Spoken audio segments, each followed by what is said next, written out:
अस्सलाम वालेकुम दोस्तों, उर्दू क्लासिक चैनल पर खुश आमदीद। मुअज़्ज़िज़ सामीन हज़रात, आइए सुनते हैं बहरे अस्वद के उस पार किस्त नंबर 8।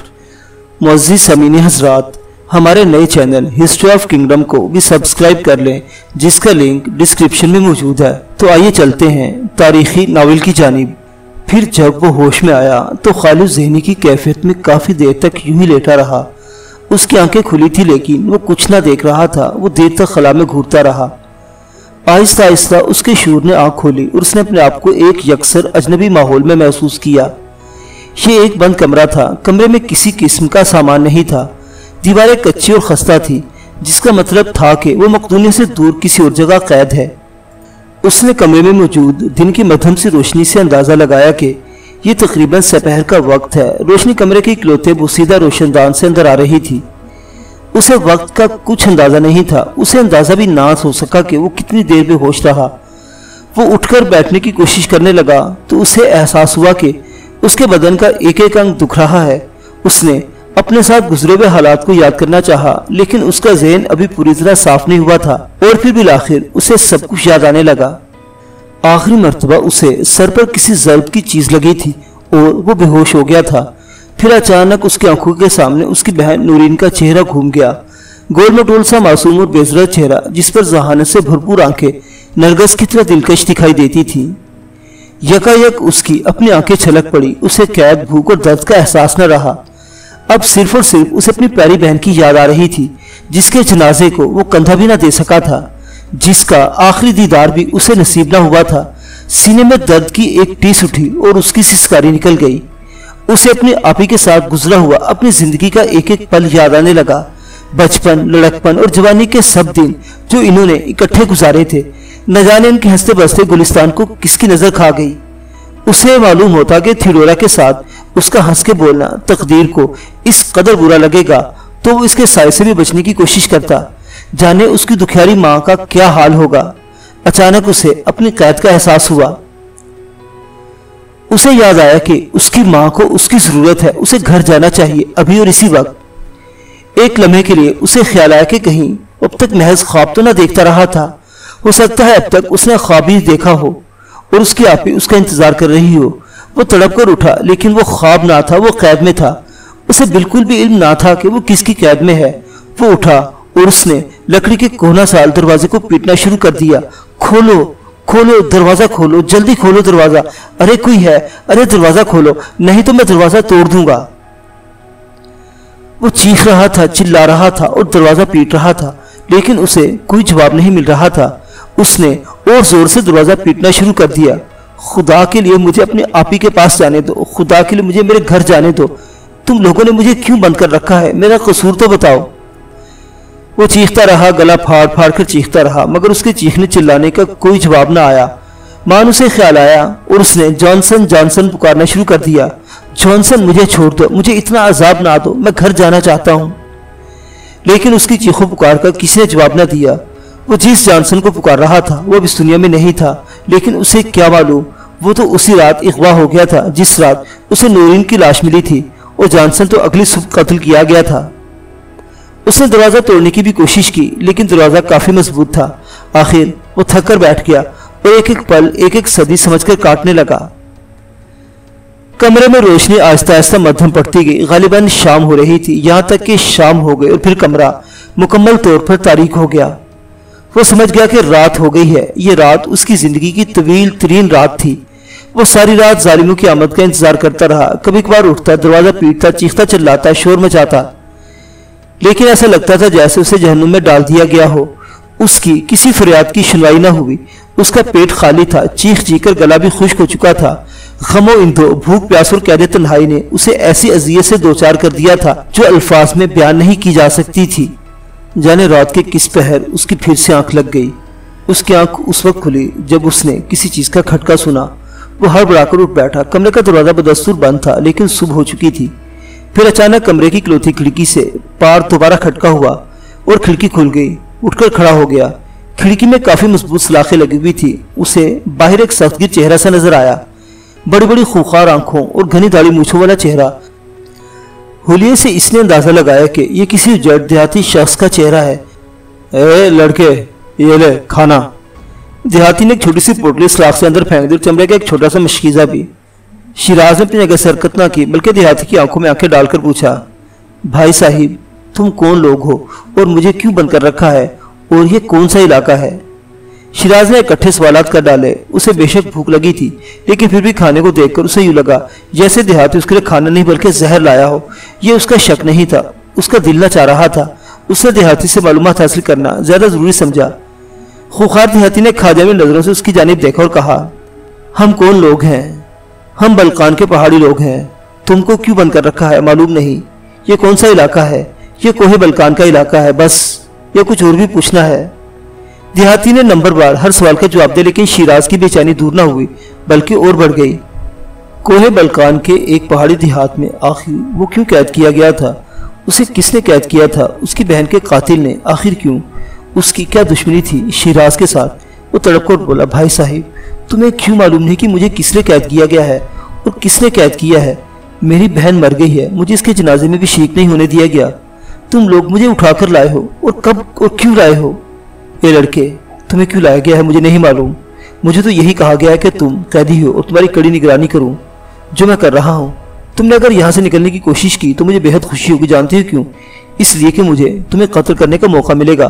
तुम भागोगे और मैं तुम्हारी जान लूंगा। अरसा हुआ मैंने किसी आदमी को नहीं मारा, अब बहुत जी चाहता है कि किसी की जान लूं। शिराज को खूंखार देहाती की दिमागी सेहत पर शक होने लगा। वो किसी दरिंदे से कम नहीं था, उसकी बातों से भी खून की बू आती थी। शिराज ने अंदाजा लगाया कि वो बहुत ही खतरनाक लोगों के हत्थे चढ़ गया है। उसने फिर सवाल किया, लेकिन तुम लोगों की मेरे साथ दुश्मनी क्या है? मैंने क्या बिगाड़ा है तुम्हारा कि तुम मेरी बहन को कत्ल करने के बाद मुझे यहाँ उठा लाए हो? शिराज का सवाल सुनकर खूंखार शख्स ने कुछ देर के बाद जवाब दिया, ए लड़के मैं तुम्हें एक बात बताऊं, दरअसल मेरी अक्ल ज्यादा नहीं है, मैं सिर्फ लड़ना और मारना जानता हूं। मुझे मालूम नहीं कि सरदार डुगासा की तुम्हारे साथ क्या दुश्मनी है, लेकिन सरदार डुगासा हमारा सरदार है और उसने मुझे हुक्म दिया है कि तुमको कैद में रखूं और तुम निकलने की कोशिश करो तो तुम्हें जान से मार दूं। फिर खूंखार देहाती ने खामखा कहका लगाया। शिराज ने उसके स्यादान देखे तो उसे ये लंबा तड़ंगा देहाती और भी खौफनाक लगा, लेकिन वो सरदार डुगासा का नाम सुनकर बेहद हैरान हुआ। वो किसी सरदार डुगासा को नहीं जानता था। नाम से ही शिराज को अंदाजा हो गया कि उसका दुश्मन कोई यूनानी सरदार है। मजीद ये जानने के लिए कि इन लोगों का मजहब क्या है, शिराज ने खूंखार देहाती से दरियाफ्त किया, क्या तुम लोग ईसाई हो? हाँ हम ईसाई हैं, लेकिन तुम्हें एक और बात बताऊं, मुझे पादरी बिल्कुल अच्छे नहीं लगते। मेरा जी चाहता है कि सब पादरियों को जान से मार दूं। शिराज को भी यकीन होने लगा था कि खूंखार देहाती यकीनन आधे से ज्यादा पागल है, क्योंकि वो शिराज के सवाल का जवाब देते हुए न जाने खुद से क्या से क्या कहने लगता था। शिराज को अभी तक अंदाजा न हो सका कि आखिर उसके दुश्मन उससे क्या चाहते हैं। वो तो अभी तक यही समझ रहा था कि उसका सबसे बड़ा दुश्मन जॉनसन है, लेकिन सरदार डुगासा का नाम सुनकर उसका जहन मजीद उलझने लगा। उसने एक मरतबा फिर सवाल किया, क्या तुम जॉनसन को जानते हो? लेकिन शिराज को देहाती की आंखों में जॉनसन की अजनबियत की झलक नजर आई। देहाती ने हैरत भरे लहजे में जवाब दिया, नहीं, जॉनसन कौन है? देहाती फिल हकीकत जॉनसन को नहीं जानता था। मान देहाती का मिजाज देखकर शिराज के दिल में एक और ख्याल आया। उसने देहाती से कहा, तुम मुझे कब तक याद रखोगे? क्या तुम मुझे छोड़ नहीं सकते? मेरी माँ मेरे इंतजार में रो रो कर मर जाएगी। लेकिन पागल देहाती का जवाब बहुत अजीब था। उसने एक जोरदार कहका लगाते हुए कहा, छोड़ सकता हूँ, बिल्कुल छोड़ सकता हूँ। मैं तुम्हारे लिए दरवाजा खोल देता हूँ और तुम निकल कर भाग जाओ, बहुत मजा आएगा। मैंने पूरे 1 साल से किसी शख्स को कत्ल नहीं किया, आज तुम्हें मारूंगा तो बहुत लुत्फ आएगा। देहाती कहके पर कहका लगा रहा था और शिराज उसकी बात सुनकर दिल दिल में गुस्से से बेहाल हो रहा था। यकायक देहाती ने एक ऐसी बात कही कि शिराज के 14 तबक रोशन हो गए। देहाती ने कहा, लड़के तुमने एक ईसाई को कत्ल किया है और कत्ल की सजा तुम जानते हो। अब तुम यहाँ से जिंदा वापस जाने का ख्याल दिल से निकाल दो। सरदार डुगासा तुम्हें जरूर कत्ल करेगा, ये मुझे मालूम है। कत्ल? मैंने कत्ल किया है? किसने तुम्हें कहा? शिराज की हैरत आसमान को छू रही थी। वो बुरी तरह चौंका था। उसके अंदर जल्जले करवटें लेने लगे। या अल्लाह, मेरे साथ क्या हो रहा है? बेइख्तियार उसके होंठों पर फरियाद आ गई। वो हैरत की शिद्दत से खिड़की की सलाखों को पकड़कर खड़ा हो गया। उसने बड़ी बेबसी के आलम में खूंखार देहाती से पूछा, भाई साहिब खुदा के लिए बताओ, मैंने किसको कत्ल किया है? मुझे तो खुद मालूम नहीं कि मैंने किसी को कत्ल किया है। खुदा रहा मुझे अंधेरे में मत रखो। मैंने तो आज तक किसी मक्खी को भी नहीं मारा और तुम कहते हो मैंने कत्ल किया है। अचानक लंबे तरंगे देहाती का मिजाज बदल गया और वो यकलत गुस्से में आ गया। उसने बाहर से ही अपने पैर की ठोकर से शिराज के उस हाथ पर जब लगाई जिस हाथ से शिराज ने खिड़की की सलाख को पकड़ रखा था। شیراز نے فوراً اپنا ہاتھ پیچھے ہٹا لیا، لیکن ضرب اتنی شدید تھی کہ شیراز کی سسکی نکل گئی۔ اسی لمحے دیہاتی کی آواز گونجی، تم مجھے پاگل سمجھتے ہو، یاد رکھو مجھے جو بھی پاگل کہتا ہے میں اس کی تکہ بوتی کر دیتا ہوں۔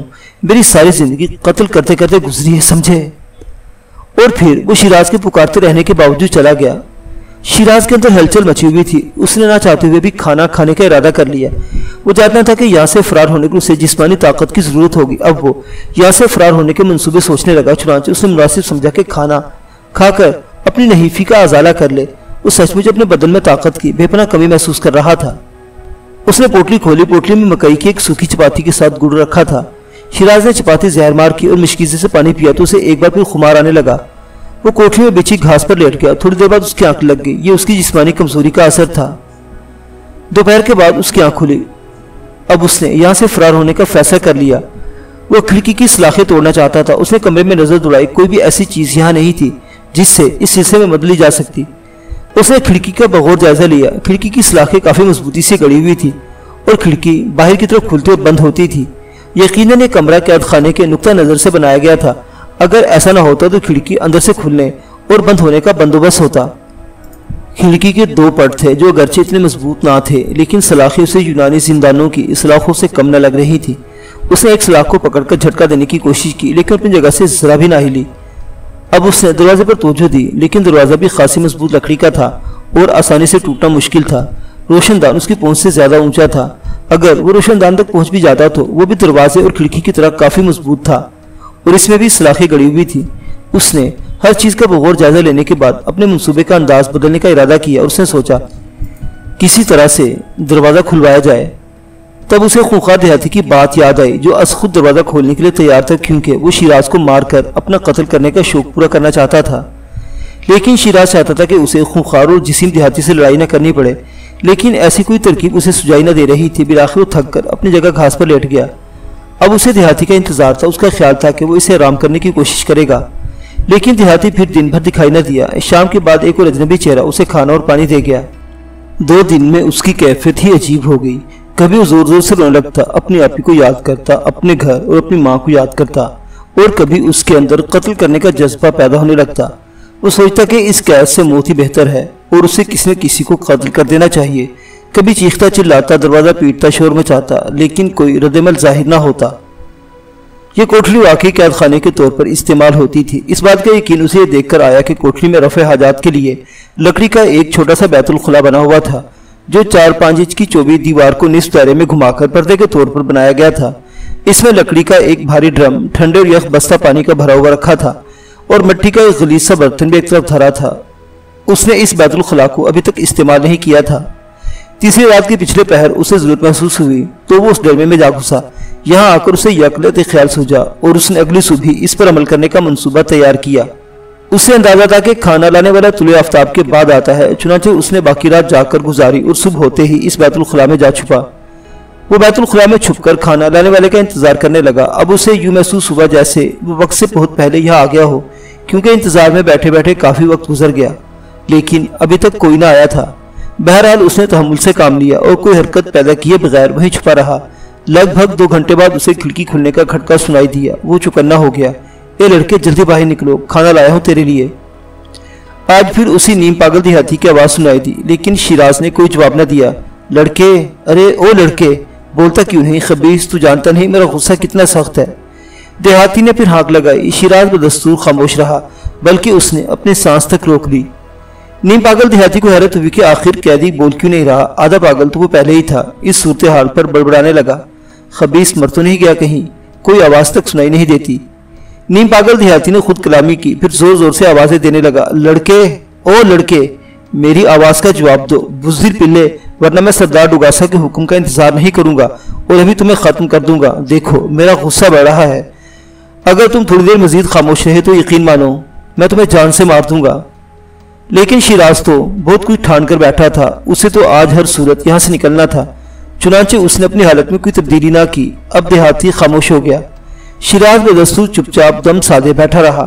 دیہاتی بالکل خاموش ہو چکا تھا، یوں لگتا تھا کہ گویا کھانا رکھ کر چلا گیا ہے، لیکن شیراز اپنی جگہ سے پھر بھی نہ ہلا۔ البتہ شیراز کو حیرت تھی کہ آخر نیم پاگل دیہاتی کہاں چلا گیا ہے، کیونکہ وقت گزرتا جا رہا تھا، لیکن دیہاتی کی کوئی آواز دوبارہ سنائی نہ دی تھی۔ شیراز دل میں مایوس ہونے لگا۔ وہ سوچ رہا تھا کہ اس کی ترکیب ناکام رہی، لیکن وہ پھر بھی اپنی جگہ سے نہ ہلا۔ تقریباً آدھے گھنٹے بعد پھر کھٹکا ہوا۔ اب کی بار یہ آواز دروازے کی طرف سے آئی تھی۔ شیراز کا دل سینے میں زور زور سے دھڑکنے لگا۔ اس نے وہی غلیظ سا مٹی کا برتن ہاتھ میں پکڑ لیا۔ شیراز لڑائی بھڑائی سے بالکل ناواقف تھا، لیکن آج بالآخر اس نے خود کو حملے کے لیے تیار کر لیا تھا۔ اگلے لمحے دروازے کی چرچراہٹ سنائی دی۔ شاید دروازے کا کواڑ کھولا جا رہا تھا۔ کمرے میں روشنی بڑھ گئی۔ شیراز نے اندازہ لگایا کہ دروازہ کھل چکا ہے۔ اس نے اپنی اوپر کی سانس اوپر اور نیچے کی سانس نیچے روک لی۔ قدموں کی آواز آہستہ آہستہ بیت الخلاء کی طرف بڑھ رہی تھی۔ خبردار لڑکے، اپنے ہاتھ اوپر اٹھا کر بیت الخلاء سے باہر نکل آؤ۔ دیہاتی کی آواز ہے، لیکن شیراز خاموش رہا۔ یہ ایک نفسیاتی داؤ تھا۔ شیراز زندگی میں پہلی مرتبہ اس طرح کا کام کرنے جا رہا تھا۔ اسے اپنے سینے میں دل رکتا ہوا محسوس ہوا۔ کمال ہے، لگتا ہے مر گیا ہے، بزدل لڑکا۔ نیم پاگل دیہاتی بڑبڑایا۔ پھر جیسے ہی اندر جھانکنے کے لیے اس نے آگے سر کیا، شیراز نے اللہ کا نام لے کر پوری قوت سے اپنے ہاتھ میں تھاما مٹی کا بھاری برتن اس کے سر پر پھوڑ دیا۔ ایک زوردار دھماکہ ہوا اور نیم پاگل دیہاتی کے حلق سے چیخ نکل گئی۔ وہ سوچ بھی نہ سکتا تھا کہ ایک بزدل لڑکا اس طرح اس کے لیے گھات لگا کر بیٹھا ہوگا۔ لمبے ترنگے دیہاتی کو اپنی طاقت پر بیجا مان اور غرور تھا۔ کوٹھی میں داخل ہوتے وقت اسے خیال آیا کہ ہو سکتا ہے لڑکا اس پر حملہ کر دے، لیکن وہ اپنے جسم اور قوت پر بھروسہ رکھتا تھا۔ اسے یقین تھا کہ لڑکا اس کو کچھ نہیں بگاڑ سکتا تھا۔ مٹی کا بھاری برتن اس کے سر پر پھوٹا تو اس کا سر بھی پھٹ گیا۔ وہ گر چکا تھا۔ ایک لمحے کے لیے اس نے اٹھنے کی کوشش کی، لیکن پھر ڈھیلا ہوتا گیا۔ وہ بے ہوش ہو چکا تھا۔ شیراز بڑی احتیاط کے ساتھ دیوار کے پیچھے سے باہر نکلا۔ نیم پاگل دیہاتی چاروں خانے چت کوٹھی کے فرش پر پڑا ہوا تھا۔ اس کی برہنہ شمشیر ایک طرف گری پڑی تھی۔ اس کے ماتھے سے خون کی ایک لکیر نکل کر اس کے چہرے پر پھیل چکی تھی اور اس کے سر پر لپٹا کپڑا سر سے کھل کر گردن میں آ گرا تھا۔ شیراز نے اس کی شمشیر جھپٹ کر اٹھائی اور تیزی سے باہر نکل گیا۔ اس نے زندگی میں پہلی مرتبہ اس طرح کا کارنامہ سر انجام دیا تھا، چنانچہ اس کے حواس صحیح طور پر کام نہ کر رہے تھے۔ اس نے شمشیر تو اٹھا لی اور باہر بھی آ گیا، لیکن وہ شمشیر زنی کے فن سے بالکل بھی واقف نہیں تھا۔ مان کسی خیال کے تحت وہ جرأت کر کے ایک مرتبہ پھر کوٹھی کی طرف آیا اور اس میں داخل ہو گیا۔ اس نے بے ہوش دیہاتی کی گردن سے اس کا سر کا کپڑا الگ کیا اور اپنے سر پر بالکل اسی انداز میں لپیٹ لیا۔ پھر کوٹھڑی سے باہر نکلنے سے پہلے شیراز نے دیہاتی کے ہاتھ اور پاؤں اسی کے تہبند کے ساتھ کس کر باندھ دیے۔ اس نے کھانے کی پوٹلی میں مشکیزہ بھی اٹھا لیا اور باہر نکل آیا۔ کمرے کو باہر سے اچھی طرح بند کرنے کے بعد شیراز ایک طرف کو چل دیا۔ یہ علاقہ سر سبز و شاداب پہاڑی سلسلے پر مشتمل تھا۔ شیراز نے اپنے دل سے پوچھا کہ وہ کس طرف کا رخ کرے۔ نیم پاگل دیہاتی سے سن چکا تھا کہ یہ کوہ بلکان کا علاقہ ہے اور کوہ بلکان کے بارے میں شیراز بہت کچھ پڑھ چکا تھا۔ جنوب مشرقی یورپ کا یہ عظیم پہاڑی سلسلہ پوری دنیا میں بے حد مشہور تھا۔ جغرافیہ کی کتابوں میں شیراز نے اچھی طرح کوہ بلکان کے بارے میں پڑھ رکھا تھا۔ اسے اچھی طرح معلوم تھا کہ بلکان کی پہاڑیوں کو مشرق سے بحر ایجین اور بحر اسود نے، جبکہ جنوب سے بحر روم نے گھیر رکھا ہے۔ اسی طرح مغرب کی طرف سے ان پہاڑیوں کو بحر ایڈریاٹک اور بحر آیونٹین نے اپنے بازوؤں میں لے رکھا ہے۔ یہ پہاڑیاں تقریباً ہر طرف سے سمندروں پر جا کر ختم ہوتی تھیں۔ وہ یہ بھی جانتا تھا کہ وہ مقدونیہ کی سرزمین سے زیادہ دور نہیں، کیونکہ کوہ بلکان کے نزدیک ترین صوبوں میں خود مقدونیہ شامل تھا۔ اس لیے وہ ان پہاڑیوں کی بھول بھلائیوں کے خوف میں مبتلا نہ ہوا۔ اس نے خود ہی فیصلہ کر لیا کہ ایک سمت کا تعین کر کے چل دیا۔ اس کا دل کو دھڑکا لگا کہ دیہاتی ہوش میں آنے کے بعد کسی کو مدد کے لیے نہ بلا لے، لیکن ایک طرح سے وہ مطمئن بھی تھا کہ اب اس قید خانے میں شام سے پہلے کوئی داخل نہیں ہوگا۔ شیراز نے دیہاتی کی تلاشی کے دوران اس کی جیب سب سے ضرورت کی چیزیں نکال لی تھی، جن میں ایک چھوٹا چاقو، چند اشرفیاں شامل تھی۔ شیراز جب قید خانے کی کوٹھی سے کافی دور نکل آیا تو اس نے اپنے حواس درست کرنے کے لیے ایک چھوٹی سی قدرتی غار میں چند لمحوں کے لیے قیام کیا۔ یہاں اس نے 2-4 لقمے کھانا تناول کیا اور تھوڑا سا پانی پیا۔ اب وہ اپنے آئندہ لاہے عمل پر غور کرنے لگا۔ اسے واپس جانا تھا اپنے گھر۔ اس کا خیال تھا کہ اس کی ماں یقیناً نورین کی موت اور جوان بیٹے کے اغوا ہو جانے کے بعد شدت غم میں بستر سے لگ چکی ہوگی۔ وہ اس خطرناک علاقے سے جلد از جلد نکل جانا چاہتا تھا۔ حالانکہ یہ علاقہ خاصا دلکش اور قدرتی مناظر سے مالا مال تھا، لیکن اس وقت اسے جہنم سے کم نہیں لگ رہا تھا۔ اسے کچھ معلوم نہیں تھا کہ اسے کہاں جانا ہے۔ قید خانے سے تو وہ نکل آیا تھا، اب سمت کا تعین اس کے لیے مسئلہ بن گیا تھا۔ پہل تو ایک طرف کو منہ کر کے چلتا رہا، لیکن یہ پہاڑی سلسلہ تھا اور اسے معلوم تھا کہ اسے کسی طرف کا رخ کرنا چاہیے۔ کوہ بلکان کی ان پہاڑیوں کے بارے میں اسے پتا تھا کہ یہی پہاڑیاں ہیں جہاں یونان کے ساہوکار تاجروں کے قصبے اور گاؤں سب سے زیادہ ہیں۔ اگرچہ یہ علاقے بھی مسلمان ترکوں کے مقبوضات میں تھے، لیکن حقیقت تو یہ تھی کہ اس طرح کے علاقے کبھی کسی فاتح کے مقبوضات نہ ہو سکتے تھے، बल्कि इन इलाकों में आबाद लोग खुद को कबायली तस्वुर करते और हर तरह के तसल्लुत से खुद को आज़ाद शुमार करते थे। इन पहाड़ियों में से बाद सरसब्ज़ व शादाब पहाड़ियों में मुसलमानों के गांव और कस्बे भी थे, लेकिन शिराज को मालूम नहीं था कि मुसलमानों के इलाके किस तरफ हैं। शिराज की माँ ने शिराज को बताया था कि 20 साल कबल जब मकदूनिया में कारपोस नामी एक सरदार ने बगावत करके मुसलमानों को ईज़ाएं पहुंचाई तो ज़्यादातर तुर्क और अरब मुसलमान इन्हीं पहाड़ियों में आकर पनागज़ीन हो गए थे। उस वक्त इन पहाड़ियों के मुसलमान बाशिंदों ने अपने मुसलमान भाइयों की खूब खातर मदारत की थी। शिराज की माँ ने शिराज को यह भी बताया था कि उनका ख़ानदान हिजरत करने वालों में शामिल नहीं था और शिराज के बाप को अपने यूनानी नस्ल होने पर इतना भरोसा था कि उसने दौरान बगावत मकदूनिया में रहना मुनासिब ख्याल किया था। लेकिन बाद में शिराज का लोहार बाप अपने इस फैसले पर पछताया था, क्योंकि बाज़ ईसाई लड़कों ने शिराज के बाप को इतना मारा था कि वो फिर जितना अरसा जिंदा रहा इन्हीं जख्मों की तकलीफ में मुब्तला रहा, यहाँ तक कि इन्हीं जख्मों की ताब न लाते हुए उसने जान दे दी। शिराज पहले कभी इन पहाड़ियों में न आया था। वो इसी तरह की बातें सोचता हुआ खामोशी से चलता रहा। अब वो काफ़ी दूर निकल आया था। इस इलाके में चारसू खामोशी और वीरानी ने डेरे जमा रखे थे। पहाड़ियाँ सरसब्ज़ थी, हर तरफ ऊंचे ऊंचे दरख्त नजर आ रहे थे। ये दरियाओं, नदी नालों और चश्मों की सरजमीन थी, हर तरफ हरियाली हरियाली थी। वो गार से निकलने के बाद से अब तक काफ़ी सारा पैदल सफ़र तय कर चुका था। अब वो अंदाजे से मशरिक की जानिब चलने लगा। खतरे की जद से वो अभी ज़्यादा दूर नहीं था। शमशीर उसने कमर के साथ लटका रखी थी। उसे डर था कि वो रास्ता भूलकर अनजाने में कहीं इस कैद खाने की तरफ दोबारा न निकल जाए जहाँ उसके लिए मौत तैयार थी। इस तरह वो यकीनन मुसीबत से निकलकर दोबारा मुसीबत में फंस जाता। उसे हैरत इस बात पर थी कि मकदूने से अगवा होने के बाद वो यहाँ अनजान और वीरान इलाके में पहुंच गया और ये सारा अरसा वो बेहोश रहा। यकीनन उसे किसी ख्वाबावर दवा के ज़ेर असर यहाँ लाया गया होगा। दुश्मन उससे क्या चाहते थे और कौन थे? उसकी बहन की इस्मत को उन्होंने क्यों तार-तार किया था और उसके ख़ानदान के साथ इन्हें क्या दुश्मनी थी? इसकी समझ में कुछ नहीं आ रहा था। नूरीन आपी की तरफ ख्याल गया तो इसका दिल एक बार फिर उदास हो गया। उसे अपनी बहन नूरीन का चेहरा याद आने लगा। अब तक तो यकीनन इसे दफना दिया गया होगा। उसकी आपी मनो मट्टी तले सो गई होगी। आह, उसके दिल में टीस उठी। वो खामोशी से चलता रहा, किसी रास्ते पर नहीं, बस ऐसे ही ऊंचे नीचे टीलों और पहाड़ियों पर। वो पूरी तरह चौकन्ना और होशियार था। यकलख्त उसे एक धमाका सुनाई दिया और वो रुक गया। उसके ज़हन ने फौरन कहा, यकीनन ये धमाका बंदूक का है। उसने सुन रखा था कि आज़ाद पहाड़ी कबायली असलह में खुद कफील थे। वो खुद बारूद बनाते और उसे लकड़ी और लोहे से बनी तोपों या बड़ी बड़ी बंदूकों में रखकर चलाते थे।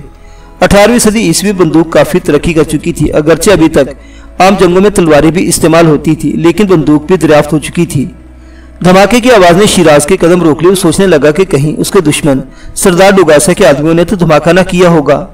आवाज़ भी तो इसी जानिब से आई थी जिस तरफ कैद खाना था। शायद देहाती को होश आ गया था और वो किसी तरह कमरे से निकल आया था। लेकिन शिराज ने देहाती के पास बारूद या बारूद को चलाने वाली कोई चीज़ तो ना देखी थी। फिर ये धमाका। शिराज अभी सोच रहा था कि एक और धमाका हुआ, फिर तीसरा, और फिर उसे भौंकते हुए कुत्तों की आवाज़ सुनाई दी। अब शिराज की रीढ़ की हड्डी में यकलख्त सर्दी की एक तेज लहर दौड़ गई। वो समझ गया कि उसके दुश्मन सरदार डुगासा के आदमी उसकी तलाश के लिए निकल खड़े हुए हैं। वो धमाकों की मुखालिफ समत में तेज से चलने लगा। उसका दिल बुरी तरह से धड़क रहा था। उसने सोचा वो लोग उसे पकड़ने के लिए पहाड़ियों में फैल जाएंगे। ये इनका इलाका है, जबकि शिराज इस इलाके में एक कदम सफर से भी वाकिफ ना था।